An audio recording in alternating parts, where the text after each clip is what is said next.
తలచిన చాలు తలపున నిలచి కనకధారలు ఇలలో కురిసి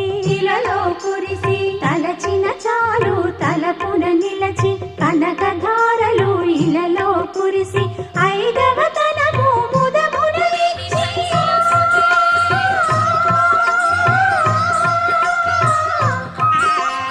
ఐదవ తనము ముదమున ఇచ్చి అనిల మనసున నిలచిన తల్లి సౌభాగ్య లక్ష్మీ రామమ్మ